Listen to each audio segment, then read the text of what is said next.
Good morning, good afternoon, and good evening, everyone. Thank you so very much for being here. My name is Kanika Gupta, and I lead development for the Akshaya Patra Foundation USA on the West Coast. Today, we are here to discuss the topic Lessons for Leaders from Sita and Draupadi. I'm honored to welcome our panelists, Chitra Banerjee Divakaruni and Miriam Daniel, here with us today. Chitra Banerjee Divakaruni is an award-winning author, poet, activist, and teacher, and the author of 21 books, including The Palace of Illusions and The Forest of Enchantments, her retellings of the Mahabharata and the Ramayana from Draupadi's and Sita's perspectives, and Independence, which received a 2024 American Book Award. Her writings explore Indian history, mythology, and the immigrant experience, giving voice to women navigating both Indian and American life. Her stories of resilient women continue to resonate with readers across gender, generations, and cultures. Chitra is also on the National Advisory Board of the Akshaya Patra Foundation. Technology executive Miriam Daniel is Vice President and General Manager of Google Maps for consumers at Google, one of the most widely used products in the world. Before Google, she was Vice President of Echo and Alexa devices, where she helped shape Alexa into one of the most recognizable voice assistants in the world. Throughout her 26-plus-year career, she's built products that touch and empower hundreds of millions of people every day. Thank you so very much for being here, Chitra and Miriam. Over to you, Miriam. Thank you, Kanika. And thank you, everyone that's gathered here from all around the world. So, as we started, we should say good morning, good evening, good afternoon, wherever you are. And thank you for being here with us. And I also want to start by thanking Akshaya Patra for giving us this wonderful opportunity to hear from the Chitra Banerjee. So Chitra, going to start with the big question. You are on the National Advisory Board for Akshaya Patra Foundation. Tell us about how you got involved with Akshaya Patra, and you must have a first row, visibility into the wonderful work they do. So tell us a little bit about that. Well, I am so honored to be part of the Akshaya Patra National Advisory Board here in the US. I've been involved with Akshaya Patra in a smaller way for many years now, just, donating to them because they are just such a wonderful organization. They've been there for 25 years. I think now, let me look up the number for just 1 minute. About how many meals they have served. They have served 5 billion meals. And every day across India, they serve 2.35 million school kids. That is just amazing. They are changing the nature of education in India because, if you are hungry, how can you study? And they saw this and they just made it possible. Their kitchens are wonderful. I advise everyone, I encourage everyone to go to their website and see their movies about their kitchens, which are wonderfully mechanized, and the excitement of the children when those food trucks come into schools. It's made a big difference to a lot of children who are then growing up into educated adults. It's especially made a lot of difference to young girls because, young girls, their education is sometimes not as prioritized. And this is wonderful because Akshaya Patra says, I will feed your child, but they have to come to school. And therefore, they're giving them food and education. So I'm just so excited. And it's very affordable to become any kind of supporter. Of course, you can give at the larger levels, but you can start by giving $100 to feed 5 children for an entire year. Yes, for an entire year. 5 children for an entire year. $100. We spend $100 in so many ways. We spend $500 in so many ways. I think that's one of the things that attracted me to Akshaya Patra. I didn't have to be like a multimillionaire to give to Akshaya Patra, to become a part of Akshaya Patra. We can all be a part of Akshaya Patra and transforms the lives of children. That makes me very excited. I know this tugs at your heart because it goes after the well-being of children, feeding them with nutrition, as well as making sure they get the education they need to prepare for the future. And as you said, a little money goes a long way. So, I'm sure this is a cause that will appeal to a lot of our audiences here. And before we get into the meat of today's discussion, I want to let everybody that's dialed in here know that you can actually start putting questions in the chat. And even as I'm asking some questions to Chitra, I'll try to weave in some of the audience questions as well. So feel free to do that as we go along. Okay. Miriam, before we start, I want to say it's such a pleasure to be here talking with you. And I want to tell you, and you can tell everyone that's appropriate, they should know this. Google Maps has changed my life. Google Maps has improved the relationship between my husband and me when we drive, because now I just have to say, well, Google is telling us to go this way. And honestly, since Google Maps, I often used to get lost before, but now I rarely do. So I just wanted to pass that on to you. It's very sincere. Thank you. It's when you're in Google Maps, you can never go out and not have somebody tell you about something that's either good or tell you to file a bug. So I welcome all kinds of feedback, and it's great to know that you can touch people's lives in a small way every day. Yeah, that's very fulfilling. Thank you, Chitra. Okay, diving right in. But before we go into your books, I think people would want to know the person behind the books, the human. So tell us about how you got into writing. What got you started? What was your inspiration? Well, the interesting thing is I never thought I would become a writer. I always loved literature, so I knew I wanted to teach it. My mother was a teacher. She was a school teacher. So, teaching was always at the forefront of my mind. But after I started teaching, I wanted to do something to bring the lives of immigrants into focus. I felt we had so many amazing stories here, especially South Asian women immigrants.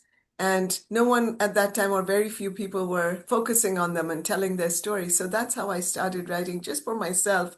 I started with little poems, then I started with short stories. Then I was blessed that the short stories got published. They got a lot of attention, they got some awards, and then I started publishing books. So first it was about the immigrant experience. Then I said, let me think back to my childhood. And then I started writing the stories of Indian women in India. And then going back to the stories that I loved from my grandfather, the stories of the epics. That's good to hear that you're blending your roots, your origin, and what does it mean for the women of today in the modern world, and women who are immigrants outside of India, and how they're need can actually draw strength and inspiration from their origin. So it's really great that you landed on this genre of books. But tell us about the writing process. Writing, we all know, requires a lot of creativity. But the books you write must require a lot of deep research. So tell us about how you go about, through that process as you put together a book. Yeah, that's a great question, because different kinds of books require different kinds of research, and they require a slightly different mindset as well. So, for instance, when I was writing books like Sister of My Heart, which is about two girls who grow up in the city of Kolkata, where I grew up, and then they get married, and one of them comes to the US, and so the immigrant angle comes in. I did a lot of research, like talking to people. How was it for you when you first came here? What did you find difficult? What was exciting?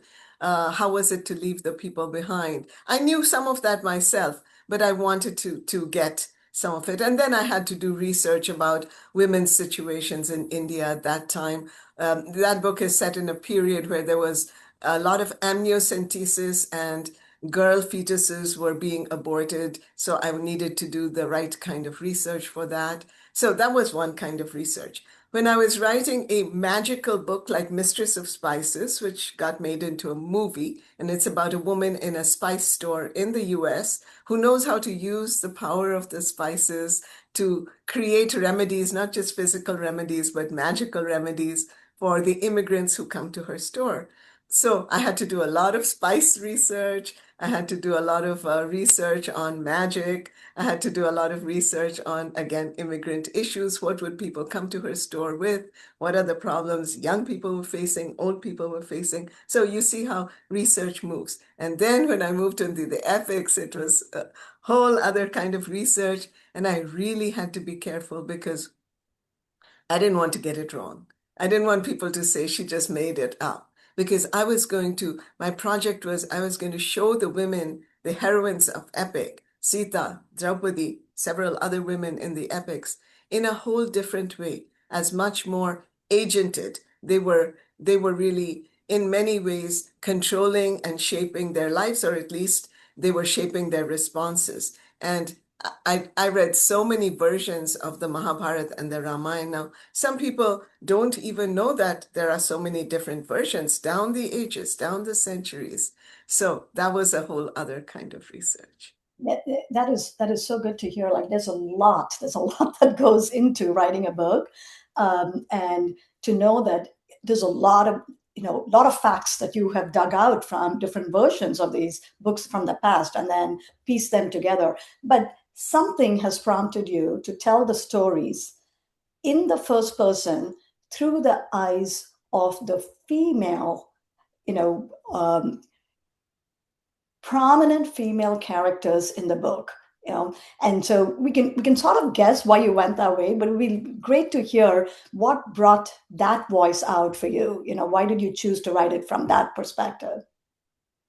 Yeah, I think it goes way back into my childhood when my grandfather would tell me these amazing stories from the epics.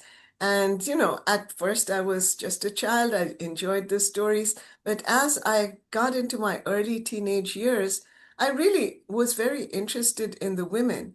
But, for example, Draupadi, such a strong character, Panchali, as she's called in my novel, Palace of Illusions, right? She's called Panchali in this book. But in the Mahabharata, she doesn't get much of a voice, only little speeches, and usually speeches where she's angry and she's telling people, why are you allowing this to happen to me? But there was so much more about her character. But she was silenced, like so many women have been silenced down the ages. Even now, in so many places, women are silenced. And that became my project, to give women the voice that I thought was their authentic voice and the voice that deserved to be heard. And my hope was that as people read my books, they would recognize the importance of a woman's voice in the field of leadership, certainly, but in every field. A woman deserves to be heard. That is how change happens.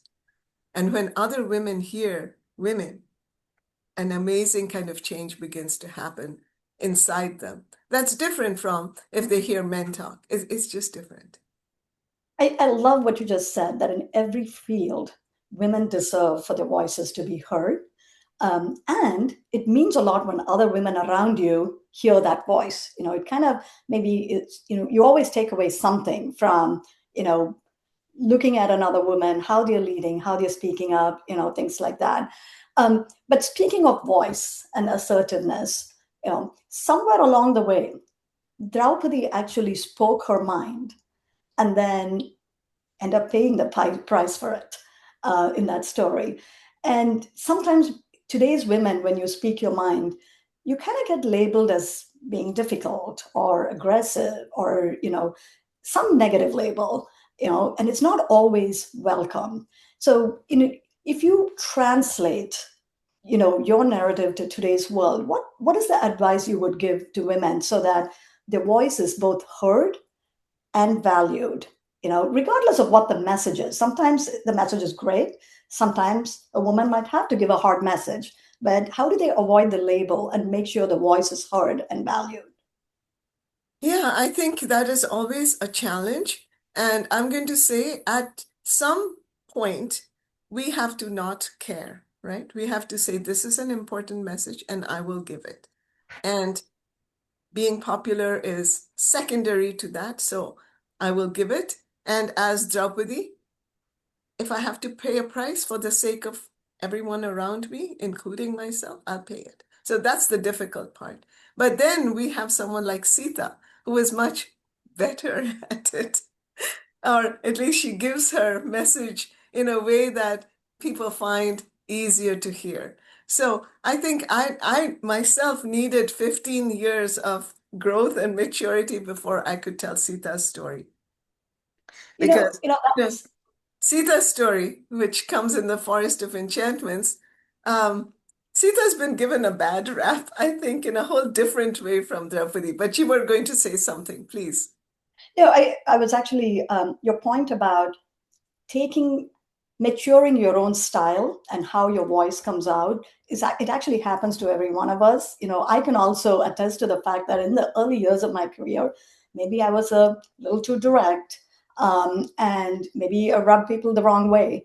But over the years, you kind of learn and tune and adapt to how to still say the things you want to say, but have it be a little more effective. So, but please continue with what we are saying. No, what you said is exactly along the lines of the lessons that Sita taught me. And she's very direct. Okay, first of all, I think her portrayal in popular culture is kind of wrong. It's not correct because if we go back to Valmiki, even in Valmiki, she is doing powerful things. Ram says, "Goodbye, I have to go to the forest. You stay here, take care of the in-laws." She's like, "No, I'm going with you," right? And people have just glossed over that. That took a lot of courage. That took a lot of love.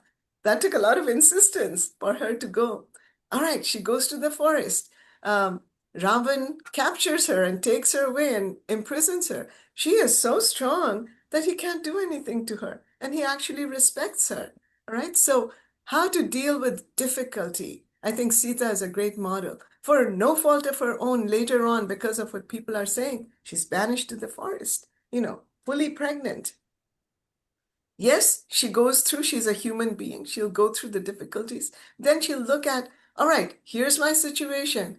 I have wept over it. Now I have to figure out what's the way forward.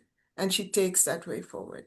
And she involves other people in it. She goes to Valmiki's ashram, and the whole ashram helps her bring up her children. So we see how she is never non-resistant, but she knows how to go about it in that way that you were talking about, where people don't take it wrong, that people see, okay, I see her point. She's not making me feel, I don't know, like the bad guy. So I can really listen to her. I can see and I can see how if I help her, things will get better for everyone, right? Yeah. And then of course, she also knows when not to compromise. The final moment when Ram says, all right, do one more fire test, one more Agni Pariksha. She's like, no, that's it. No more compromise. All right. So, but she says it. She doesn't scream and shout. She's just very firm. And I think there we have a lot of lessons for definitely women leaders, but hey, maybe men leaders can learn something from this as well. How to get your point across without getting all worked up about it. Sita's like, I want a certain result. It doesn't matter really whether people like me or not. But because she goes for the result without trying to say, hey, you treated me badly, she is able to get her point across. And I think, those are some important lessons for leaders in every field. I mean, in my field, which is teaching at the university, I think those lessons apply also. I took away a few things from your answer, which is I think Sita knows her audience and knows what will work with them, and she uses the right phrases. Like she knows that Ram will always lean more towards duty, and sometimes her arguments come out, in the favor of duty or in light of duty. Why don't you do this? And she always wins that. She's authentic, you know, not really true to herself, but also confident in how she says things. She's respectful, but also direct. So I'm taking away a lot of things from what you said that I think even I could continue to use at my workplace. But here's a question from the audience. So Draupadi represents a highly vocal, strongly opinionated voice, while Sita represents a calm, supportive but resilient voice. I think, supporting what you just said. But in a high stakes corporate environment, how does one discern which persona to manifest in each situation? Well, that's a great question. And I would go with what you are saying. I think whenever possible, we should start with Sita's lessons. Be calm, express, try to win the other person over, let them see logic. Sometimes that doesn't work. And then we have to stand up and be the bad guy. But first, I think we should always try it the other way, but sometimes we have to just stand up for what we believe in. And if no one is listening to me when I say it nicely, then I'll have to raise my voice. Yes, absolutely. So what you're saying is know your audience, the timing is important, make sure you've made reasonable efforts to try, with data, with rationale, etc. But at some point you just have to stand up and say it like it is. Say it like it is. And say, this is just not acceptable. I think we have difficulty. I have difficulty saying that this is just not acceptable. I'm not going to back down. But there are many places where we don't have to, right? Where we can reach intelligent compromises. And I think Sita always shows us how to do that. Absolutely. Now, if you fast forward a little bit in those stories, you find maybe Draupadi more than Sita, in situations where you may be publicly offended, or a disservice done to you. And the other men around you do nothing. Nobody else is standing up for you. How do you safeguard your interests as a female leader when you are, caught in such a situation? Such a good question because, this happens, right? This happens. We think of Draupadi in the Kaurav Sabha, and she's being humiliated. Her clothes are being pulled off. Her husband's feel like they can't do anything rightfully because they have all been they're now owned by Duryodhan. I think there's a problem right there. But she is like, so the first thing that when I was really struggling with that scene because I needed to keep it authentic, but I needed to have things happen inside of her. And I said, what could happen inside of her that would give her empowerment? And so that she's not so distressed that she can't think. She's not so afraid that she can't think. And then this line came to me where Draupadi realizes they want me to feel ashamed, but they are the ones who are going beyond the bounds of decency. They are the ones who should feel ashamed. So she realizes, as does Sita, that I'm not the one at fault here. I'm not the one who's doing the wrong things here. Let's admit that first of all. And when I know this, and when I make that known to other people, then that gives me strength. That gives me a moral strength. So I think we need to, first of all, recognize that in ourselves, that we are not at fault. We should not be ashamed for what people are telling us about ourselves, if it's not true, or what they're doing to make us feel low or ashamed or, inefficient or whatever. If it's not true, I need to know who I am. So when Draupadi knows who she is, then she can speak out and then she can say, you are all doing the wrong things. And you know what? You're going to suffer the consequences of that. So, but I think that inner transformation is really, really important because so often I think as women leaders, as male leaders, I think as young leaders, we internalize what others are saying. We don't double check it. Is this really true? They said I messed up. Is this really true? They say I'm not efficient in these ways. Is that really true? I mean, look at the facts. And then some things will become clear. So, but we need to have that quiet moment and that strength, that belief in myself. I can figure out the truth of this situation. I don't have to take what they're saying about me for granted.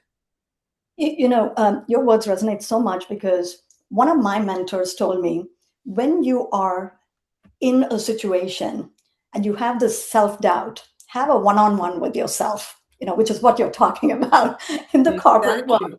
Exactly. Spend some time introspecting, asking and answering questions for yourself. And then actually go and you use the word double check. Maybe go and talk to your mentors and double check what you're thinking and the conclusions you're arriving at, and thereby maybe get rid of that self-doubt and feel more confident in who you are. I think that's a great lesson. Thank you. Yes, and you are so right in mentioning mentors. Mentors are so important for all leaders, especially young leaders, but for women even more so, because women are still in many places breaking into fields and into levels where they are in the minority, right? And Sita has a wonderful mentor in her mother. Her mother teaches her things which will come back to her when she's in real moments of distress. And, therefore, I think, it is really important for us to cultivate mentors, and B, it's really important for us to become mentors when that situation enables us to, give back to the community. I, I'm going to build on that topic a little bit. You mentioned Sita's mother. Very early on, she sort of foresaw what Sita's life could be like and trained her in martial arts, as an example. Um, and later on, it actually, came back to help Sita stay grounded and, fight the fights that she had to face. In today's world, we actually see, women and all, people everywhere, actually, women, men, young people, picking up a lot of skills early on, showing their talent, versatility, and women entering workforce where men have been prevalent, as you just mentioned. But we also see some women deprived of opportunity to develop their skills and set themselves up for a better future. So, in terms of like early skill development and preparing for the future, what would you like to say to the women of today? Well, first of all, I would say that education for women is so important. And, and that's one of the reasons I love Akshaya Patra and also other organizations like Pratham, which really put the education of children in the forefront. Because without that, very, very hard. You'll have to be a really strong personality with some very untraditional mentors to get ahead. So I would first say for women, take that opportunity. For all young leaders, I would say, take that opportunity. And because people can go back to school and get retrained, I'd say this is for everyone. Take that opportunity. Be trained in what you need to be trained. When you have that knowledge base, that information base, it will not only help you technically, but it will give you so much confidence.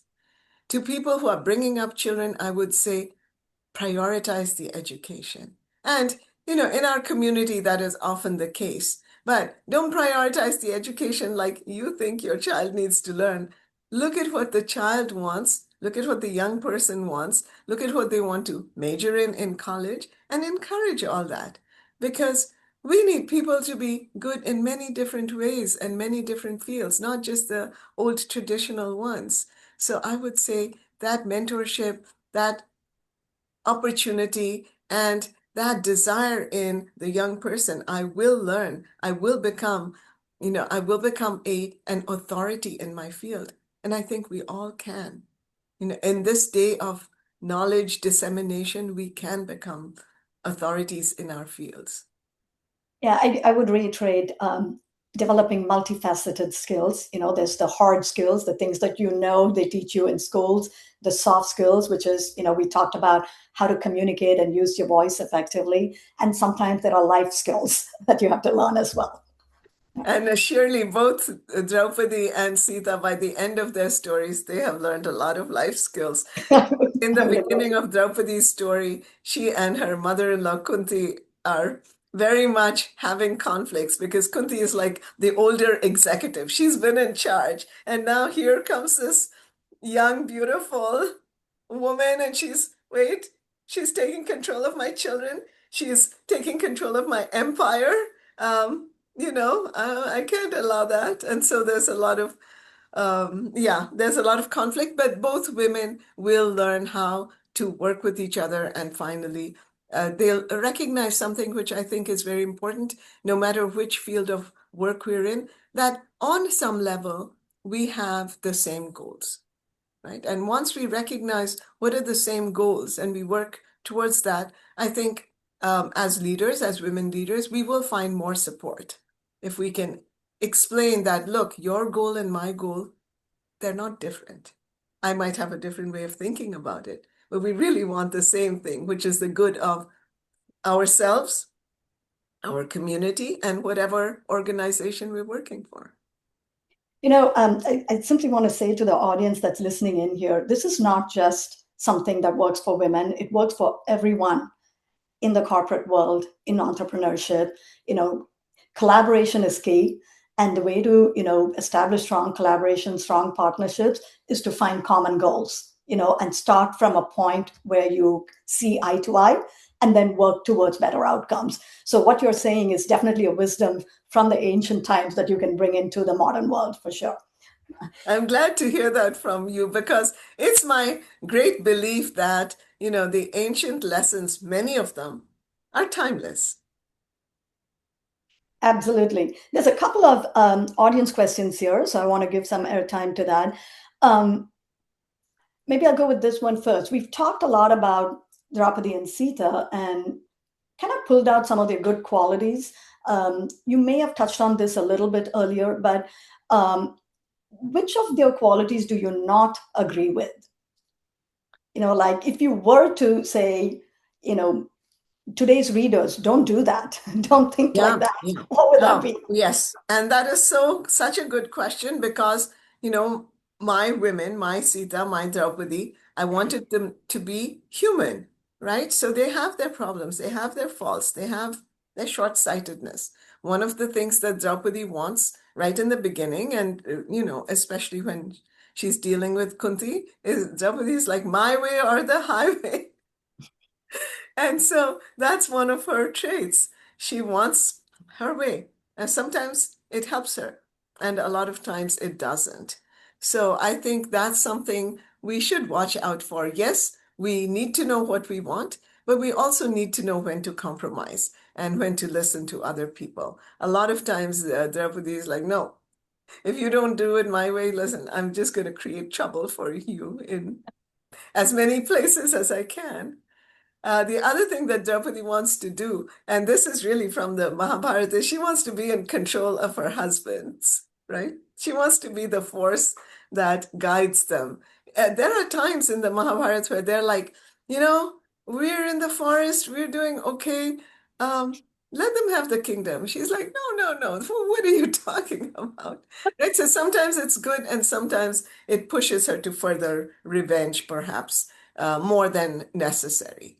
So, I think we have to look at that. It is a good quality, but like many good qualities, if it's carried to an extreme, it becomes a problem, right? She knows her own mind, she's strong-willed, but when carried to an extreme, it prevents her from listening to other people, from looking at other solutions to the problem, from seeing the world in a different way. Now, Draupadi, especially in Palace of Illusions, but also in the original Mahabharata, is blessed because she has the greatest mentor of all, which is Krishna. And he doesn't, he's not shy about telling her when she's being foolish. He'll say, this is a stupid thing to do.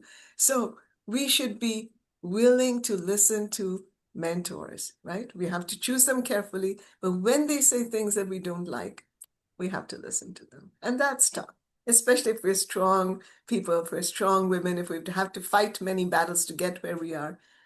To stop and listen to people, okay, that's tough. I love that. I think the point to take away here is seek other perspectives, not just your own. And there might be more than one way to solve a problem. Consider the wider perspectives before you narrow down your choices. Thank you. There is one other question here. Did Sita and Draupadi mentor other women in their lives to support them? Did you come across any of that in your research?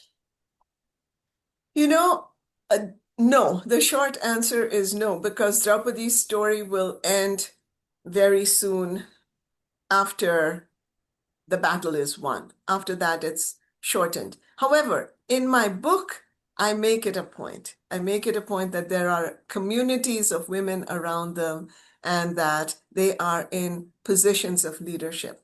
And I think that would have been true. It's just that the original epic tellers did not focus on it, because we know that when the Battle of Kurukshetra has ended, most of the men are dead. You come back to Hastinapuri, it's a city of widows, widows and young children and old men. And, so Draupadi has to deal with that. She's like, what are we going to do with all these widows who have never been the heads of their households? How do we teach them to do this? So then she will put together ways in which they can learn, ways in which they can be given money to start their own businesses, just different things that I thought would be appropriate, available, and that she would think of doing. And then she becomes, in that way, a mentor. Sita also, she will be in places, of course, Sita's always a mentor to her sister, who's younger. Yes. But even after she comes back to Ayodhya, she becomes a powerful queen, and many women come to her for when they're in trouble or when they feel they're not getting justice. And she makes sure to give them justice. And in fact, that becomes part of the issue about why she is then, why people of Ayodhya don't really like that. So it's not easy. It might lead to backlash, but it's totally worth doing. And both Sita and Draupadi do it. Yeah, I think we often think of mentorship as something that is labeled. You go and say, "Will you be my mentor?" or something like that. But what you're pointing out here is naturally you become role models for other women. Naturally your voice is heard, and what you do and what you say matters. And naturally, in that way, organically, you become mentors for other women. So, hopefully, we take that forward in our lives as well. It's so true. And so often we don't recognize it. And I'll just talk about my own life as a professor. I'm there doing my professorial work, teaching, holding exams, advising students. But years later, sometimes students will come and say, that one thing you said really changed how I thought about myself, my career, my place in the world. And I was like, really, really? So we don't know when we are influencing others. So I think we just need to be careful about what we say, because we have influences that are sometimes hidden, that are sometimes beyond what we can see. So if we hold ourselves to that standard, saying, I need to be careful what I say to all of these people because somebody's taking that in, I think that would be very helpful. Wonderful. And you're doing something very awesome like that right now. A lot of young people here and everyone here are probably going to watch you and take away all of these words of wisdom. Maybe I'll touch on one other thing, the topic of resilience. Both Sita endures captivity and exile, but she doesn't break till the very end. Draupadi's enduring being married to 5 men, and you might look at it and say, why did they choose to endure? Do women have to always endure the difficult circumstances they're in? And once again, just because we mentioned women, I don't think this is unique to women. A lot of people are in situations where they endure the circumstances. And circumstances can be as simple as, I want to balance career and family. I'm enduring both. Or it could be enduring a situation at work. So what do you want to say about endurance? What should we take away from these stories that would be applicable to today's world about how much should you endure? Yeah, and that is a difficult lesson. And one has to really examine each situation separately to see which of these scenarios is the right one. Okay, so for instance, there are times when Draupadi chooses not to endure. She speaks up, she curses, she shames people. All right? That's what she decided at that time. And she has to pay the price for it. So for the decision whether to endure or not, on both sides, prices have to be paid. So this is something I've learned through my years of living is, hey, you know what? We thought prices didn't have to be paid, but we're often paying a price. We don't Yes. recognize it, but for every important choice we make, we're not making another one. And that's the price we're paying. But we look at the choices available and we decide, is endurance the right one right now? Is speaking up or fighting against it the right one?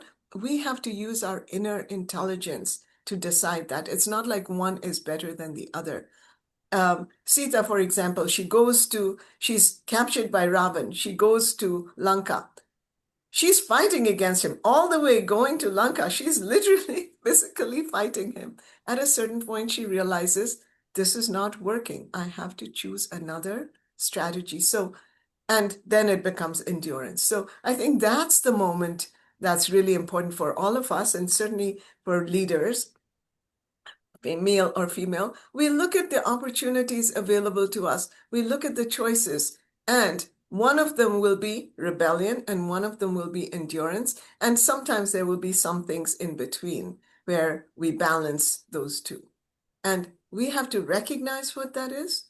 We don't emotionally just go for one or the other, right? Sometimes, Draupadi will do that. Sometimes Sita will do that. I want that golden deer. I want it. I want it. Ram's like, no, that's not a deer. I think that's something bad. That's some bad juju. Let's not go there. She's like, I want it. I want it. I want it. Okay. So that's what I think that's the lesson of the books is back off a little bit. And I think that applies to our work situations.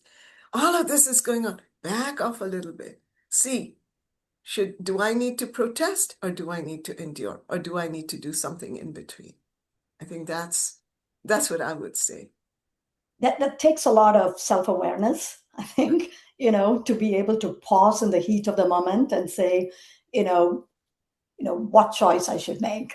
But at least I think you're giving us enough, I would say, fodder to say, taking a beat, pausing, and really thinking about which way to go, I think is important when we face difficult situations.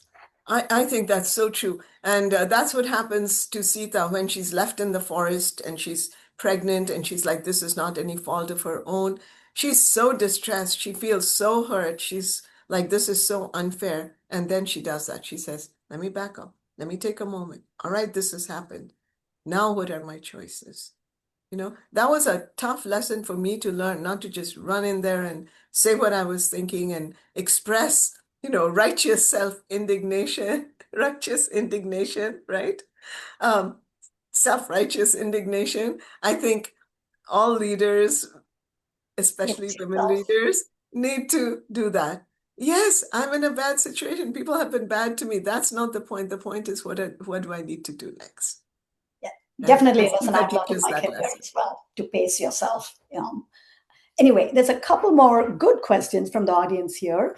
One is, here we go. If Sita and Draupadi were mentoring young leaders today, what advice would they give about integrity, relationships, and purpose? Yeah, I'll start with Sita. I think, her life is definitely one of integrity. Things happen to her, but she is always a person of integrity through all of it. And what her life gives us some hope because she's a person of integrity, often she is not harmed. Her opponent has respect for her. And I think that's maybe a lesson for us today in the corporate world, the educational world, whatever world we find ourselves in. If I'm a person of integrity, at some point, on some level, the people around me, they need not be opponents, but sometimes they are, they will recognize that. And something in them will appreciate that. And they will know I can count on this person.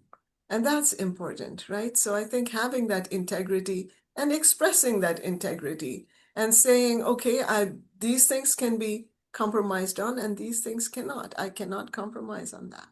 So I think that's one of the big lessons. And as Draupadi goes on, she learns that too. And one of the things in Palace of Illusions that is truly something she does not compromise on is she, on some level, she loves Karna. She's loved him from before she was married because she thought everyone else was dead. He was the only hero left. So her young heart was given to him. But she's a person of integrity. She's never going to go beyond the bounds of her marriage. And so I think there's a lesson. I'm not going to do it. Yes, I feel like doing it. Oh, that would be nice. It would, make me feel good for the moment. It'll be fun. No, integrity. I will not go beyond the bounds of my integrity. And I think that is something that will lead us to respect ourselves, which I think is something very important for us in all positions, but especially leadership positions. At the end of the day, can I look in the mirror and respect myself? Speaking of looking in the mirror, there's a question here that about if you, I mean, this is my own question. I'm going to add on a question from the audience. If you had to pick one of the characters from your books, who would you identify the most with? And there's an audience question here that says, are you a giver or leader? Like, how would you identify yourself? Yeah. Again, I don't want to just stick to these two books, although these books are what we're discussing today. I mean, we are talking about Palace and we're talking about Forest, but I would really, I want people to look at my novel, my historical novel, based on a real person, The Last Queen, Maharani Jinda, who was the last queen of Punjab and whose kingdom was taken from her by the British by such terrible and wrong means that we don't even want to go into them. She lost everything. She kept her integrity. She lost everything. She doesn't give up. She reaches into herself for strength. She keeps rebellion alive in her life. I think, there's something that we need to look at. When the world has treated us really badly, there's still something inside. And we can go in there and say, I am still a person of integrity. I don't give up. They're doing the wrong things, but I'm not going to give up on that. I'm not going to change myself in the wrong ways because of that. So I really look at her, and she's not perfect by any means. She has a bad temper and she's very stubborn, and maybe that's why I like her. My husband says that's why you like her. But Okay, we're all human. We associate we're all with human. That's really important for us to remember, right? We are not training anyone or trying to tell anyone that they need to be beyond human. We are human, and we have to accept that in ourselves, forgive ourselves for it, shake ourselves off, and go on. We will make mistakes. I can't think of a single important leader who hasn't made a mistake. Yes, true. True, very true. And it's almost like you're saying you don't have to choose between this dichotomy of being a giver or a leader. You can actually be both. It happens at different times of your life, different circumstances. You are so right. Yes. And sometimes, you have to be willing to be the taker. Someone wants to give you something, accept the help. Sometimes we feel that, oh no, I have to do it all by myself. No, no, no. A community, it's a very big theme in Forest of Enchantments. We do things together. And we do Awesome. them much better. Often we do them much better if we can do them together. Awesome. A couple more questions from the audience here. In the interest of time, I'm going to try to get as many in as possible. So, as women entrepreneurs, we often lead through relationships and trust. What lessons from Sita and Draupadi can help women build businesses where authenticity, courage, and service come together? That's such a great question. And I love that question, that word, authenticity, because I think Draupadi and Sita are very true to themselves. And that to me is what authentic means, that I come across as true to myself. And because I'm true to myself, I will be true to you. I'll be true to my values. And I think once, like, let's say a customer or a student or a colleague in some other field sees that, they are much more willing to listen to you. So building authenticity first in myself, but then in the interpersonal relationships. is, I think, at the heart of success. What would you say? I'm sure you have lots of experience with that. My take is, regardless of whether you are a woman or a man or a person entering the workforce as a young person coming out of college, building relationships and trust are so important. Whether you're an entrepreneur or you're entering the corporate world, in that entire spectrum, relationships and trust are important. But so are things like authenticity, courage, and, in sometimes service. It depends on where you are in life, but authenticity, as we've discussed in this session, there are times when you have to be authentic. There are times we have to be bold, but relationships and trust last forever. And trust is hard earned and easily lost. So I actually put a lot of weight into building those relationships and trust. And that's so true. And I think in Forest of Enchantments, we see that. Sita comes in as a new bride. She's like, and she immediately sees that there are three queens, and there are many other queens, but three main queens, and they're all kind of fighting among each other. And she's like, whoa, how am I going to negotiate this space? And she realizes how she can help Kaushalya, Ram's mother, and through that help, through building that relationship, then she strengthens her relationship with Ram, but also she shows the other women that she is a loyal person. She can't be just pulled over. She can't be just poached onto the other side. And they really, ultimately, everyone respects her for that. So yeah, I would just go back to that, being authentic. And there are ways to be authentic without being abrasive. I think that's something we need to keep in mind. We don't need to be abrasive most of the time. We don't want to be abrasive. Be authentic, but still be respectful. That's what you're saying. There is a very unique question here. There's someone asking this. I have learned a lot from my mother. As a man, how can I seek mentorship from women leaders, where the current focus is on women leaders mentoring women? Did the epics actually have women mentors for men? I'm thinking back to, yes, because there were, for Ram himself, as he goes through the forest, he will meet various sages, the munis and the rishis. And sometimes it's their wives that teach him the lessons. So yes, there were certainly women mentors, even in the epic texts. And I think that's a wonderful question because, uh, right now, I think things are still not balanced. Women need to come up more in many fields. But I think ultimately what we want is that balance where men can mentor women, women can mentor men, and gender should not be the issue. Respect should be the issue. The feeling that I can learn from you, the feeling that, yes, I have something to give you should go beyond gender. So that is the workplace that I would love to see always. And I think it is up to the mentee to reach out and see who they can talk to, who they relate to on that human level, on the level of common interests as well. I think we are fortunate that in academia we have come a long ways in this, and I have young men who are being mentored by me as well as women. Maybe in the corporate world also, that is something happening certainly more than before and something to reach for. It definitely happens more than before. I can say that. It is all up to the mentee. Like you said, you have to put yourself out there and build those networks and relationships to find the mentors that are right for you, for whatever you might be going through.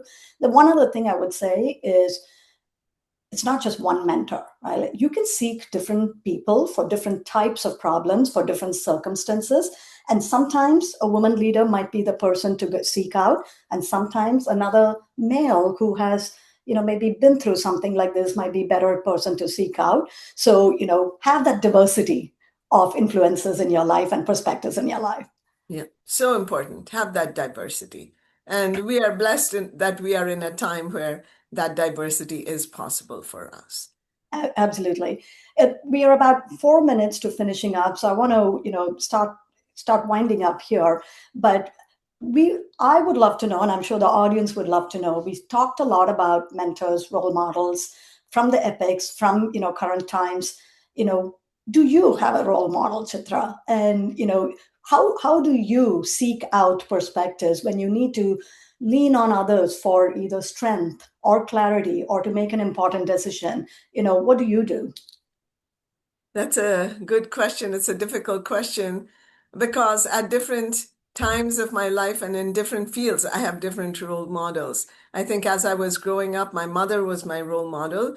Didn't mean that we didn't argue. We had lots of big fights, but I really respected her and I saw that she had been through a lot of difficulty, especially in order to educate her children. We did not come from a family with a lot of money. She gave up a lot of things so we could go to good schools. And she was a mentor always. She pushed me forward. She made me feel that whatever dream I had, I could pursue it. So she has remained, and she's now passed away, but I still think about her. I have a photo of her in front of my writing desk, and she's a major role model. So sometimes we are blessed our role models can come from our families. I also have spiritual role models, and I also have like professional role models, people that I have worked with, older colleagues, writers, people sometimes you don't always need to be in personal touch with role models. They impart their lessons in different ways. You can read something someone has written, you can look at their lives, they can be role models for you. In my latest book, Independence, which is about Indian independence and how women took part in it, there's a historical character, Sarojini Naidu. She was a great inspiration for me as I was growing up because, in a time where men were fighting or emancipating India. She stood there next to the men. She stood there next to Gandhi. She left her home. She went to England. She fought for India. She's a big role model for me as well. Yeah. Awesome. I think a lot of us can identify with your answer. We have mothers, fathers, aunts that have all been silent pillars of strength for us, and inspiring us and supporting us in different ways. Thank you for that very insightful answer. To wind things up here, what message would you want to give the community here about the importance of Akshaya Patra and the connections with Sita and Draupadi and all the characters of your book where you're bringing out so many important traits and life lessons? What would you like to leave us with? One of the traits of my heroines, my women leaders, is that they are nurturers, right? In fact, Akshay Patra, the term comes from something in the Mahabharata. Sita is given the Akshay Patra. Um, she's given it through the Lord's Son, and he says, while you're in the forest, okay, woman, you're not going to get a lot of food, but whatever you put in this pot, it will not empty until you have fed everyone around you and then fed yourself. Now, notice, take care of yourself also. Don't just be giving. So, that's the great lesson of Akshay Patra, which I think has been the foundation has really put into effect. There is enough for everyone if we reach into our hearts. And so, that's the lesson of Draupadi. That's the lesson of Sita, who is always giving to others around her. And she is also a source of abundance. So we have that source of abundance inside of us. If we reach in and we connect to an organization like Akshay Patra, which says, yes, this can be done, children can be fed and therefore educated and their lives transformed. That's the big lesson of Akshay Patra. It comes to us straight from our epics. Great message to leave our audience with. Thank you so much for your time, Chitra, and this really enchanting discussion. And I also want to thank the audience for being very engaged, giving us a lot of questions here that made the conversation interesting. And I want to thank Akshaya Patra for bringing it all together. Thank you. And I want to thank you.